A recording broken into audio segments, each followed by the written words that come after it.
Hola Alejandro Noguera. Hola, Margarita, ¿qué tal? Estoy encantada de que, más bien estoy yo aquí en tu palacio. Muchas gracias por invitarme a este maravilloso Museo del Liber de los Soldaditos de Plomo, en el Palacio de Malferit, en la calle Caballeros. Y nada, háblanos un poquito del palacio familiar y del entorno. Bueno, estamos en la calle Caballeros, que era pues como la calle más señorial de Valencia en el siglo XV. Y bueno, pues el Palacio de Malferit tiene una larga historia. Aquí había, donde estamos ahora era un huerto de una alquería árabe, y cuando llega Jaume I en 1238 toma la ciudad. Y bueno, pues empieza a repartir entre sus caballeros, entre los que le habían ayudado en su conquista de Valencia. Empieza a repartir bienes, tierras, casas, etc. Y en el libro del repartiment, el libro del reparto, se dice que en la calle de la iglesia de San Nicolás, que es como se llamaba antes esta calle, pues le da a uno de sus escuderos, le dona Domus et Hortus, una casa con su huerto, y que es esta. Y entonces bueno, pues fue pasando por matrimonios, por relaciones, fue pasando entre familias, pues por los Roca, por los Mercader, por los Malferit, y bueno, pues ahí se quedó, por los Brizuela, y ahí se quedó con los Malferit ya hasta el siglo XX. Y bueno, pues también fue un ministerio de justicia durante la Guerra Civil, cuando el gobierno de Madrid vino a Valencia. Pues por primera vez se trasladó, y entonces se incautó muchos edificios para ser sedes de ministerios y de instituciones públicas. Y aquí estaba Antonio García Oliver, que era ministro de Justicia, y bueno, pues aquí hizo las primeras leyes que dieron plena igualdad desde el punto de vista jurídico y civil a la mujer. Por primera vez podía tener una cuenta corriente, por primera vez podía divorciarse y tener la custodia de sus hijos, viajar sin permiso de su padre o de su marido o de su hermano, etc. Con lo cual duró 2 años, pero fue un hito desde el punto de vista de los derechos de la mujer. Luego la adquirió mi abuelo y la hizo restaurar por Emilio Rieta, gran arquitecto, y a partir de ahí este edificio pues ha sido, fue la casa familiar. Y luego ya en los años 80 empezó mi padre a crear, a buscar un lugar para el futuro Museo Liber, que a partir del año 92 se empezó a establecer aquí en este edificio, y ya abrimos pues en el año 2007. Te me vas a adelantar porque te quería preguntar justamente eso, que el museo es un espacio único por todo lo que estás contando, el edificio, pero entre otras cosas porque la colección de soldaditos de plomo que se puede visitar es la más grande del mundo, ¿no? Sí. ¿Cuántas piezas contiene la colección entera? O sea, todas. Nosotros exponemos unas 95.000 piezas, pero la colección tiene más de 1 millón, calculamos que 1.200.000 piezas, porque en un momento dado dejamos de contar. Pues ha crecido como los habitantes de Valencia, que cuando preguntas siempre un poco más. Yo pensaba que era 1 millón.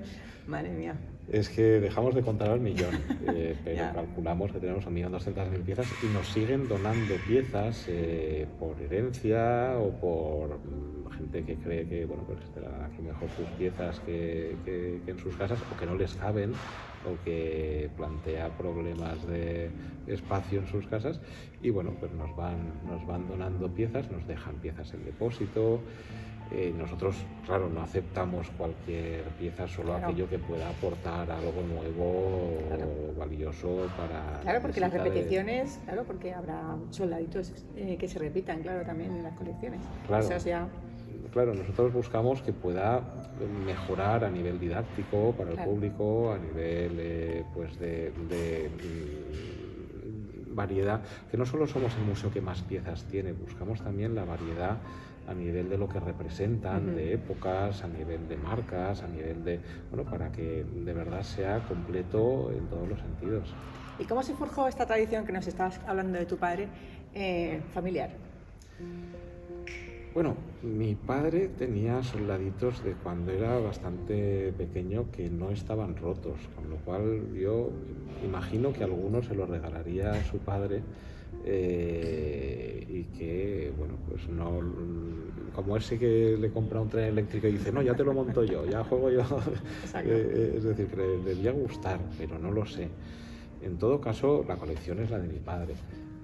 Y es mi padre el que desde muy joven pues le gustaban los soldaditos, pero él, al tener éxito en los negocios, pues creó una colección enorme, inmensa, y bueno, fue a raíz de eso se forjó esta afición que me transmitió, porque precisamente aquí detrás es donde estaba, bueno, tenemos varios almacenes de soldaditos, pero cuando era pequeño pues venía aquí los sábados o los domingos, depende de cuando tuviese rugby, partido de rugby, pues yo venía aquí y le ayudaba con... Esto es como los sótanos del Prado, del Museo del Prado, que ahí es lo más interesante. Sí, nuestros almacenes solo los visitan personas de mucha confianza y que les interesa mucho.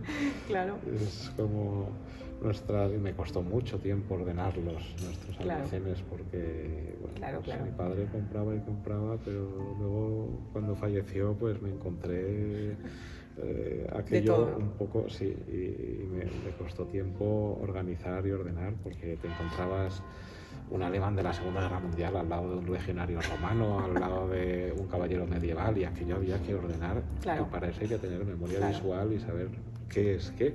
Claro, tengo entendido también que tu padre te decía, a mí me gusta jugar con los soldaditos, el museo ya te ocuparás tú, ¿no?, de abrirlo. Sí, eso es lo que él me decía, porque para él era su hobby. No era un trabajo, su trabajo ya le ocupaba bastantes horas, bastante tiempo, y eso para él ordenarlos, organizarlos, organizar maquetas, para él era una forma de hacer volar su imaginación, de poder pensar, pues como cuando cocinas o cuando haces jardinería o cuando pintas soldaditos, tú puedes estar ocupando tus manos en una labor creativa, pero a la vez que te permite pensar en otras cosas, y sus mejores ideas se le ocurrían en esos momentos, cuando estaba, pues eso, creando obras, escenarios con los soldaditos, pero a la vez que le daba esa paz, esa terapia para pensar en sus negocios o en cualquier otra cosa.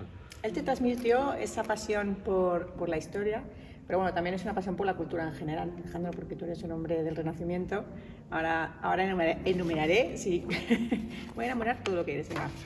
Y ahora me contestas, porque efectivamente eres licenciado en Historia Antigua por la Universidad de París, Arqueología Clásica Oriental también en París, diplomado en Lenguas Clásicas Orientales, máster en Museología, doctor en Historia Antigua.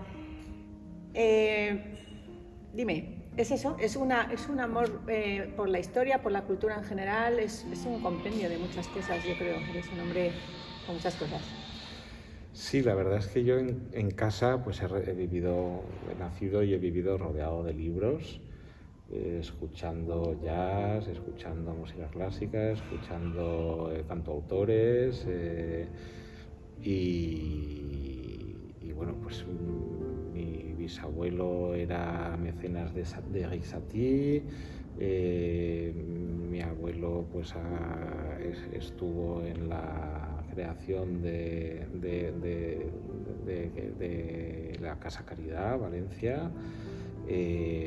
Mi padre ya estuvo en la creación de Estudio Valencia, que se trajo el teatro de vanguardia, que creó un club de jazz, que creó, y mi madre también, y que crearon toda una serie de inquietudes culturales en Valencia.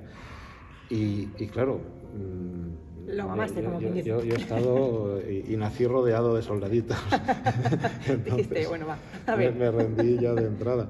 Entonces, y yo he tenido la nariz metida en un libro desde que aprendí a leer. Eso, claro.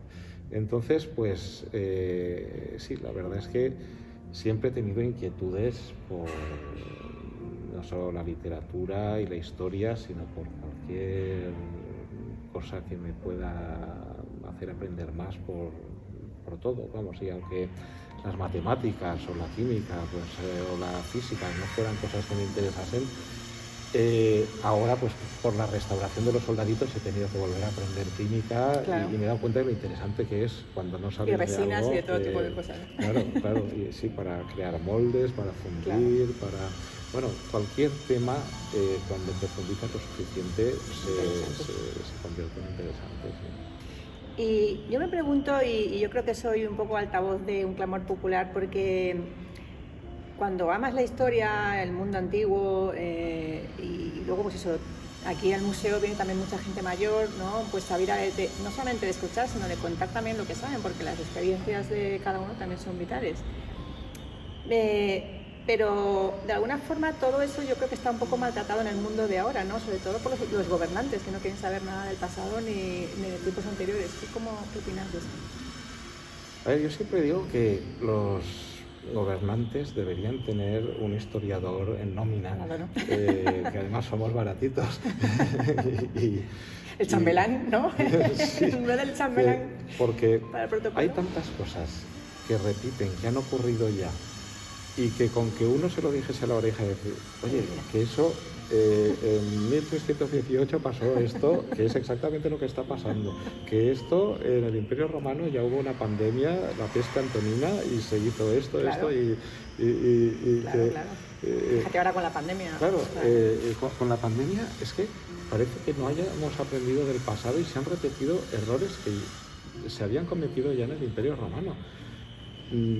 ¿Por qué no, si no leen, por lo menos que paguen a los que leemos? Claro. Que no sé, tampoco cuesta tanto, pero no, parece que estamos abocados a cometer los mismos errores, a no escuchar a las personas que de manera bastante fácil y luego a no escuchar a los científicos, a los técnicos en diversas ramas, claro. No solo en la medicina, que evidentemente eran sí. los primeros que había que escuchar, porque eran los que tenían conocimiento del problema intrínseco, pero también eso, a los que conocemos la historia y los claro. y lo que ha sucedido en otros tiempos. Claro. El museo se inauguró, como has dicho antes, en mayo de 2007. 14 años después, la exposición del museo y tú, pues aún sois jóvenes, pero supongo que es inevitable, ¿no? Echar de vez en cuando la mirada atrás y preguntarse, ¿valió la pena? Ah, sí, yo creo que totalmente. La fundación cumplirá 25 años el año que viene y el museo 15, y yo creo que hemos, de lo que éramos al nacer, claro, que, a ver, yo hay muchas cosas que creo que podríamos haber hecho mucho mejor, pero bueno, a toro pasado es muy fácil de... pero creo que nos hemos convertido en un referente en muchas cosas, a nivel de no solo de Museo de Soldaditos, sino de centro cultural, a nivel literario, a nivel de presentaciones de libros, a nivel de conferencias. Creo que hemos ayudado a mucha gente, le hemos dado voz a mucha gente aquí para poder presentar sus obras, para poder dar conferencias, para poder participar en las actividades. Muchos niños aquí han aprendido muchas cosas, tanto en las visitas como en los talleres. Al final te dedicas a los demás. Cuando haces cultura te dedicas a mejorar la sociedad. Claro. Y creo que eso es lo que hacemos aquí y seguiremos haciendo mientras sobrevivamos, podamos, y si nos ayuda un poco más, pues entidades públicas y privadas, pues ojalá. Pues mejor. Por cierto, Por a los que cierto. nos estén escuchando, que todo esto siempre necesita de muchas cosas que no se ven. Y también las soporte. Pequeñas ayudas, claro, de todos pequeñas los que ayudas. nos visitan, porque Exacto. venir y pasar una buena tarde con una conferencia, pues dejar un par de euros en la, claro, no en la nada. urna no cuesta nada.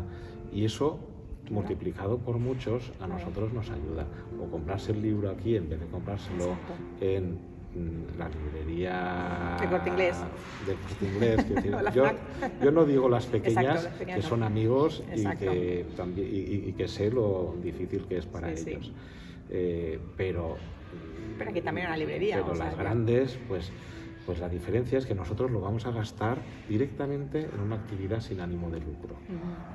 Porque somos una fundación sin ánimo de lucro, reconocida de utilidad pública.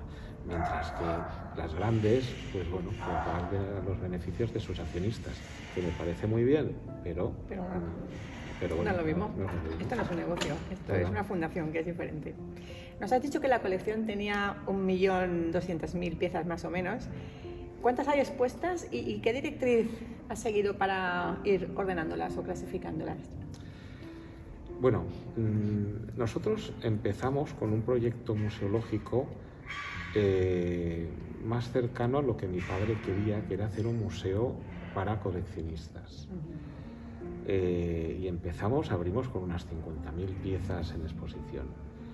Hoy hay unas 95.000 piezas en exposición, y yo ahí, pues en cierto modo sí que he reorientado el proyecto de mi padre, porque yo quería hacer un museo para todo el mundo, un museo más didáctico, más abierto, que quizá a muchos coleccionistas les gusta menos, pero el mundo del coleccionismo se ha hecho más pequeño, más elitista, y yo quiero que le guste a los niños, quiero que le guste a los turistas, quiero que le guste bueno, pues a las familias, a todos los que vienen. Claro. Y eso pues hace que ahora mismo esté reduciendo incluso el número de piezas para aumentar la didáctica, para aumentar la información. Quiero introducir pantallas, quiero introducir códigos QR, claro. Quiero introducir pues información hablada, información en vídeo, todas estas cosas que permitirán conocer mejor lo que se está viendo. Claro. Modernizar en ese sentido el museo, porque piezas tenemos de sobra. Claro. Y entonces podemos hacer exposiciones temporales, que ya hacemos, para ir mostrando todo lo que tenemos en el almacén. Incluso a lo mejor, igual que ahora los audiolibros, puedes poner en algún momento como una pantalla que se oiga, pues eso, que relate la batalla. Claro. Pues yo que sé, la de Almansa, cualquier eso, época, ¿no? De la que soportes audiovisuales. Claro, que eso además atrae mucho, porque todos los niños van directamente al ping, algo tontito. Sí. ¿Qué tal? Y luego ya si eso veo los soldaditos. Esa es la idea. Pues está muy bien. ¿Hay alguna ventana histórica que prefieras? Sí, a ver, yo hice la tesis sobre el ejército de Alejandro Magno. Entonces, pues, no puede ser de otra forma. Lo que me gusta más es la antigüedad en general, la antigüedad griega y en particular la época de Alejandro Magno, que es lo mío.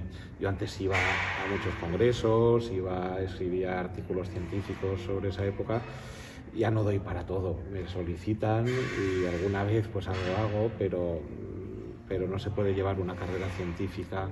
Claro. Y a la vez de profesor de universidad y a la vez una carrera de gestión de una entidad. Y viajes cultural, también, además. Y a la vez los viajes culturales. Yo estuve contigo, donde nació Alejandro Magno, o sea, sí. Esa suerte. En Perla. Que lo tengo grabado además. Las últimas adquisiciones, ¿cuáles han sido así de exposiciones? Bueno, nosotros no compramos soldaditos, porque... Me refiero a incorporaciones, perdona, más que adquisiciones, o sea, que hayáis puesto que la habéis restaurado hace poco y estén expuestas. Nosotros ahora tenemos expuesto una colección del oeste americano de figuras de plástico. Es decir, de aquellas figuras con las que jugábamos de pequeños, del Fuerte Comanche, de las figuras de Hexham, de las figuras de todas esas con las que nuestra generación ha jugado de pequeños, porque es un poco jugar con la nostalgia con la que, bueno, con la que todos nosotros, con las películas de western, pues recrear las escenas de robo al banco, a la diligencia, de los indios y vaqueros, del séptimo de caballería, todo ese tipo de que las películas nos transmitían. Pero esta va a durar ya muy poco, porque la quitaremos probablemente a final de mes para crear una... temporal, ¿no? Temporal. Claro, son exposiciones temporales. Y para crear una nueva para abrir antes de Navidad, que esa es sorpresa, ya la anunciaremos. Qué bien. Y bueno, pues y así pues vamos variando, vamos cambiando nuestros fondos para todo lo que tenemos en el almacén, que es muchísimo, poderlo ir. Y luego a la vez estamos restaurando, gracias a la colaboración de la Universidad Politécnica de Valencia, el Corpus Christi que tenemos en la antigua capilla y que tenía lo que llamamos el mal de plomo, que es una carbonatación del plomo. Y bueno, una alumna ha hecho su trabajo de final de carrera de máster con este trabajo, y está planteándose hacer una tesis sobre la restauración del plomo. Yo ya escribí una pequeña monografía sobre uno de mis libros raros, pues es la restauración del soldadito de plomo. Y bueno, pues a ver si así podemos avanzar, porque pues hay mucho trabajo de restauración. Me has puesto la pregunta ahí muy fácil, porque justamente te iba a preguntar ahora eso, si vivíamos añorando tiempos pasados, si me has hablado de la nostalgia, o tiempos mejores. Mira qué bonita la campana. Yo creo que las dos cosas. Creo que las dos cosas, porque entre pandemias y crisis, creo que desgraciadamente no solo es lo típico de lo pasado siempre fue mejor, que tenemos siempre tendencia a pensar en eso, y al final dices, probablemente nunca hemos vivido mejor que ahora, como con visión de historiador. Exacto. Dices, la medicina nunca ha sido mejor, los avances sociales nunca han sido mejores, entonces no nos quejemos tanto. Yo tengo que decir que tenía una visión muy romántica del hecho de volver al pasado, ¿no? Con eso de la máquina del tiempo, pero desde que estoy aquí en el IBER y sé cada vez más de historia, quiero volver de casualidad. Se moría la gente de una cantidad de cosas que ahora no se mueren. Exacto, sí. Y trataban, y a menos de que estuvieras en una clase social muy alta, se vivía mucho peor y más oprimido. Claro. Entonces, y fueses hombre. Exacto, iba a decir, y siendo mujer ya ni te cuento. Claro, entonces seamos conscientes de lo que hemos conseguido a lo largo de los siglos. Entonces, sí, visión romántica de mirar por un agujerito y estar ahí un día. Eso muy bien, pero los logros que hemos conseguido, vamos, hay que... Pues es verdad que últimamente pues hemos pasado pues algunas vicisitudes pues que son lamentables. Nos han hecho también poner los pies en la tierra, porque quizá vamos muy rápido con estos dos siglos, el siglo XX y el XXI que acabamos de iniciar, están siendo los últimos 20 años han hecho que en ciertas cuestiones pues hayamos sufrido más, y quizá nuestros hijos pues puedan tener un nivel de vida menor que el que hayamos tenido. Pero es cierto que nos ha puesto los pies en la tierra. Sí. Pero dices, bueno, ya vale de ponernos los pies en la tierra, ¿no? ya es bastante. Una cosa bien, ya nos hemos enterado, ya está. Sí, es cierto. Yo te iba a decir eso, ¿no? Que la forma en que se escribe la historia no siempre es sinónimo de verdad, porque muchas veces, claro, las transcripciones de los historiadores que van tomando datos de unos y de otros y de muchas cosas que evidentemente son comunicación oral, ¿no? ¿Tú crees que eso significa que muchas veces la historia se interpreta? En realidad hay episodios que quizás serían de otra forma y nos lo han contado. Todo siempre se interpreta. Cuando ves la epistemología de Schopenhauer, dicho de manera pedestre, es: dos personas ven un accidente en la calle y cada uno tendrá su versión. Dos periodistas escriben sobre un mismo hecho de la semana pasada y cada uno tiene su versión. ¿Cómo pueden esperar que los historiadores escribamos de un hecho que pasó hace 2000 años, por ejemplo, y tengamos la misma versión? La verdad es totalmente subjetiva. No existe una verdad. Existe la percepción que cada uno tiene de la verdad, y que es la que capta por sus sentidos, por sus ojos, sus oídos, su tacto, etc. Entonces, los historiadores trabajamos con fuentes. Yo trabajo con fuentes escritas, latinas y romanas, con fuentes arqueológicas, epigráficas, numismáticas, etc. El escritor de una fuente antigua era un hombre. A ese hombre, ¿qué le motivaba para escribir? ¿Le pagaban? ¿Le amenazaban? ¿Tenía libertad para escribir lo que él quisiera? ¿Estaba más a favor de unos que de otros? Al fin y al cabo era un ser humano y por lo tanto yo siempre hablo de ciencias humanas más que de humanidades, porque vengo de la formación francesa. Claro. Son ciencias, tenemos una metodología, pero al fin y al cabo es la más humana de las ciencias, la historia, creo. Entonces, Sí. Bueno, la medicina también, pero al final, bueno, somos falibles, con lo cual, cuando mis alumnos me preguntan, ¿pero eso es verdad? Yo digo, eso es lo que yo creo que es lo más cercano a la verdad, pero es lo que yo creo. Claro. Yo os he dado los elementos para que de manera crítica podáis juzgar, y vosotros cread vuestra verdad a partir de ello. Claro, y despejar a lo mejor incógnitas también, que a veces pasa. Claro. Bueno, otra de estos... Bueno, es que Alejandro, podríamos estar aquí hablando con él horas. Pero vamos a hablar un poco de lo que nos ocupa, que es el libro que acaba de publicar, hace unos meses, de la historia en miniatura. ¿Qué es para ti la escritura frente a la lectura, investigación, todo esto, la divulgación? Es una... A mí me cuesta escribir. Es decir, a ver, yo había nacido para ratón de biblioteca.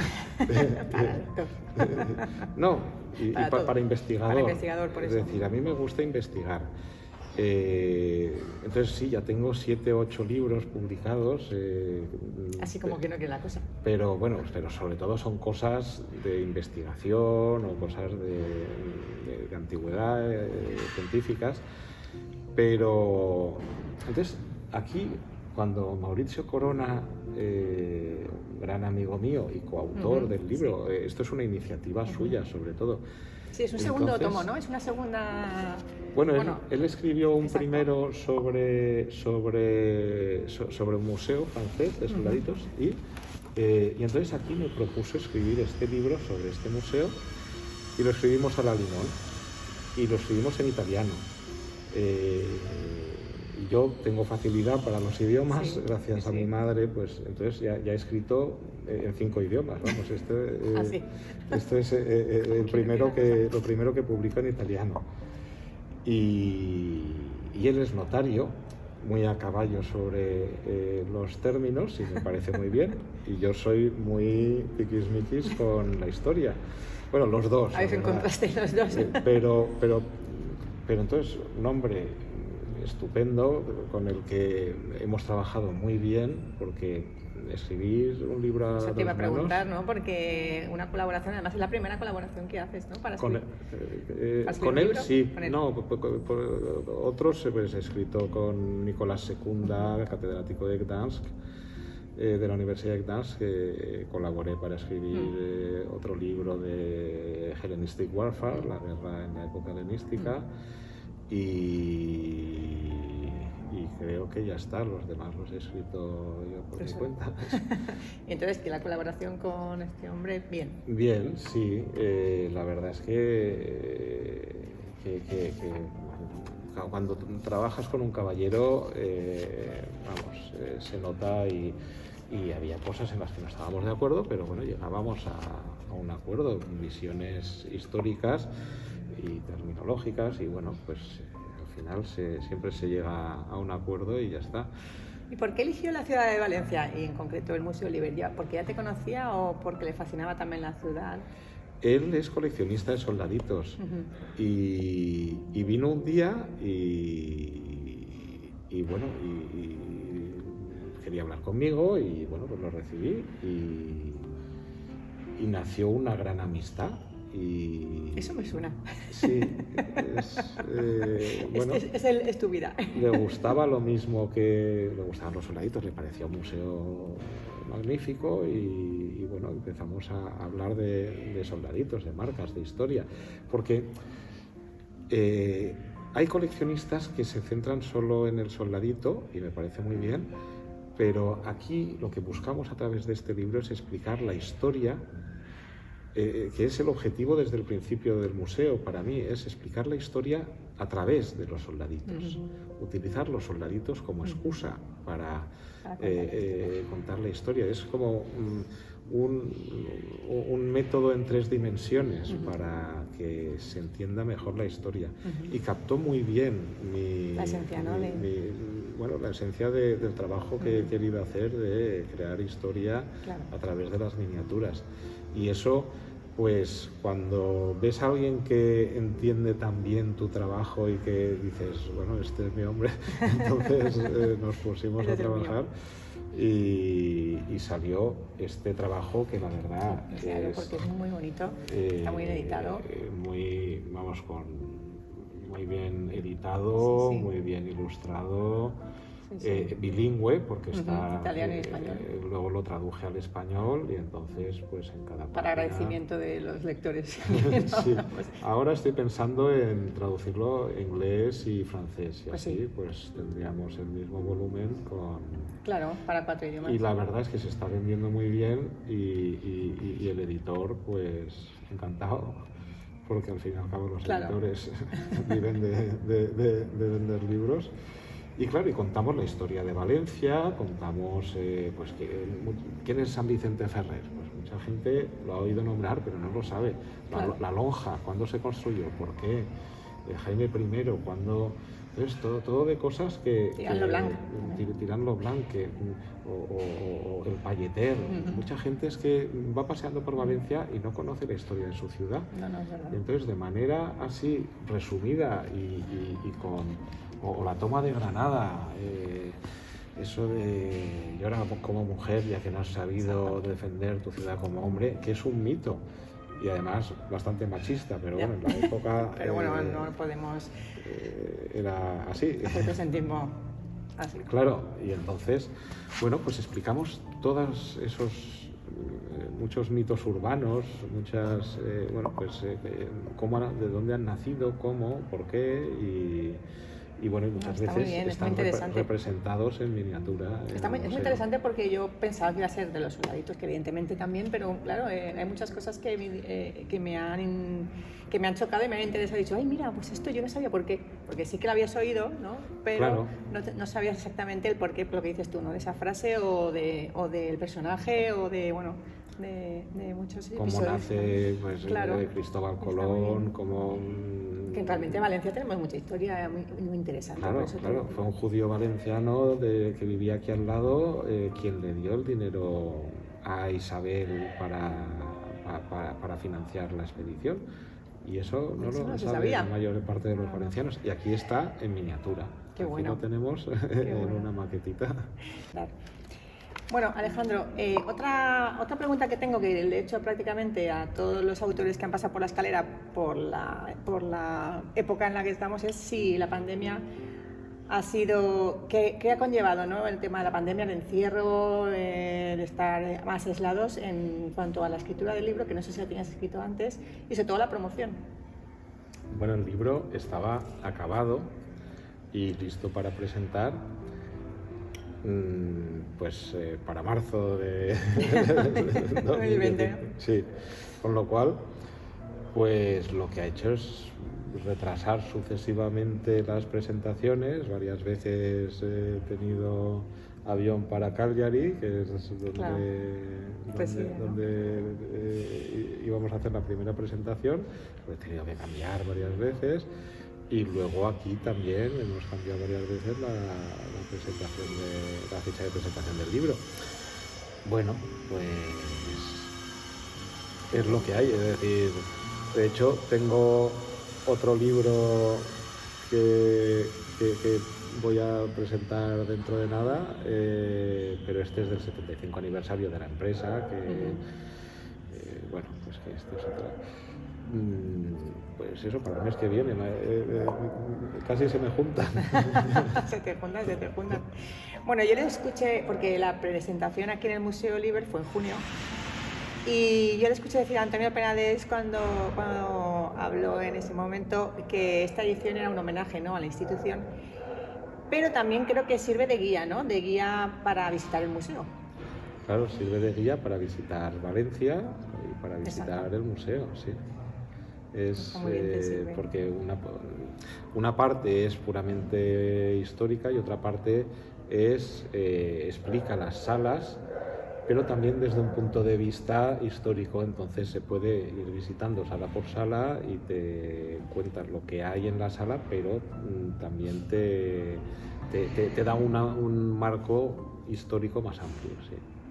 Hay una abundante referencia bibliográfica que evidencia, pues eso, ¿no?, tu preocupación la preocupación de los dos por contextualizar las escenas históricas que aparecen en el libro. ¿Cómo os organizasteis para todas estas referencias? Cada uno escogió, pues yo voy a hablar de esta época, pues yo de esta. Pues... Sí, nos repartimos las épocas y por lo tanto los capítulos, pero luego cada uno revisó el del otro y reescribió, con lo cual fue un trabajo, y a veces, en algunos casos, como él venía aquí bastante a menudo, escribíamos a dos manos. Sí, que eso yo creo que son las partes más conseguidas. Claro, porque al final ponéis más en común, ¿no?, sí, en ese momento. Sí. Y quizá fuera hay más riqueza de datos al final, claro. Sí, bueno, porque es cuando de verdad más uno aporta esto. Pues yo también, mira, en este libro, pues mira, claro, pues yo leí que... Y entonces vas consiguiendo. Sería lo ideal cuando escribes, es como cuando un grupo de música se junta en un estudio, claro, y crea una canción juntos. Claro. Que se van rellenando los huecos. Sí, es más difícil que si cada uno toca en su casa y luego lo ponen en común. Eso es verdad. Las batallas son muy importantes en el museo y por supuesto en el libro, tanto como nuestras vidas, ¿no? Aunque ahora es verdad que llevamos una época de paz, bueno, no en todo el mundo, pero en esta parte del mundo sí. ¿Qué batalla merece especial atención en el museo, en tu historia en miniatura? A ver, en el museo y en la historia en miniatura, no sé, hay dos. La batalla de Almansa, porque es la pieza más importante, pero yo le tengo un especial cariño a la batalla de Gaugamela, que es donde Alejandro Magno venció a Darío y bueno, y es parte de mi tesis de doctorado. Entonces, se tiene que notar. Sí, le tengo especial cariño y porque desde el punto de vista de la táctica, de la estrategia y desde el punto de vista histórico, yo creo que tiene una repercusión muy importante, tremendamente importante. ¿Y qué periodos de paz merece la pena recordar, Alejandro? Hay muy pocos periodos de paz prolongada en la historia, poquísimos. Yo creo que, porque tiene más incidencia en nuestras vidas el de ahora, nunca ha habido en Europa tanto tiempo de paz seguido, y sería bueno que algunos lo recordasen y lo valorasen, porque algunos se quejan de se van de Afganistán, o ¿qué hacen que no mandan tropas aquí o allá? Y dices, ¿Tú estás dispuesto a ir o a mandar a tus hijos a morir Claro. a tal sitio? No sé, hay que pensarse las cosas. Hay que pensárselo así. Porque al fin y al cabo, o que critican a los americanos cuando y dices, pues, Cuando oye, no es por nada, pero mueren sus hijos o mueren Claro. personas. Estas cosas son serias, es decir, es gente que muere. Entonces, tomemos perspectiva sobre lo que es luchar y morir en los... y luego, pues la Pax Romana, la Pax que instituyó Augusto, es una de las épocas con paz prolongada en el tiempo, de un valioso y que creó una civilización que creo que tiene pocos parangоnes en la historia de la humanidad. Es que no hemos dejado de luchar en la historia de la humanidad y al final no valoramos lo que es los tiempos de paz, no nos damos cuenta de lo afortunados que somos. ¿Tú crees que es verdad lo que dicen, por lo que decías antes de nuestros hijos, ¿no? Que si las mujeres hubiéramos gobernado más veces, hubiéramos estado en más esto de poder, hubiera habido menos guerras, justamente porque nos costaría más mandar a nuestros hijos a la muerte? No lo creo, sinceramente. Porque mujeres guerreras también ha habido, ¿no? Sí, es decir, Thatcher hizo la guerra de las Malvinas, por ejemplo, y ha habido muchos otros casos de Indira Gandhi, creó con Pakistán varios incidentes, llamados incidentes, y que fueron verdaderas guerras. No creo, sinceramente, es decir, cuando se llega a un cierto nivel de poder, desgraciadamente, a veces porque tú lo decides o a veces porque no tienes más remedio que decidirlo, por los que te rodean, se acaba yendo a la guerra, y eso pues es desgraciado, pero a nivel histórico hay muchos casos. En la historia de la India hay muchas mujeres dirigentes, sobre todo en la Edad Media, que han hecho verdaderas escabechinas.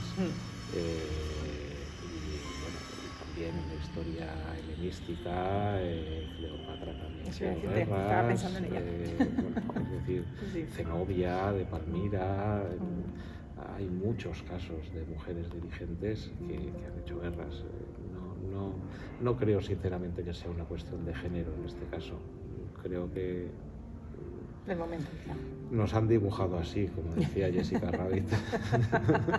Es verdad, nos han dibujado así, buena expresión. También hay una sección en el museo y en el libro dedicada a la moda. Sí. Cuéntanos un poquito. Bueno, cuando inauguraron el Museo de la Moda en París, en un ala del Louvre, un amigo de mi padre, Alexis Polyakov, le pidieron hacer una serie de miniaturas para esa inauguración, y él hace unas miniaturas muy peculiares porque son como figurines de moda, son más estilizadas, más alargadas, y son figuras preciosas. Entonces, claro, pues ahí fue más fácil el poder pedir permiso a Christian Dior, a Cartier, a Kenzo, a Delacroix, bueno, pues a los creadores, y entonces hizo unas series, vamos, maravillosas. Entonces, series de figuras limitadas, y bueno, pues mi padre adquirió la colección, y bueno, y aquí la tenemos expuesta, y también colaboramos con el Museo de la Seda y expusimos allí algunas.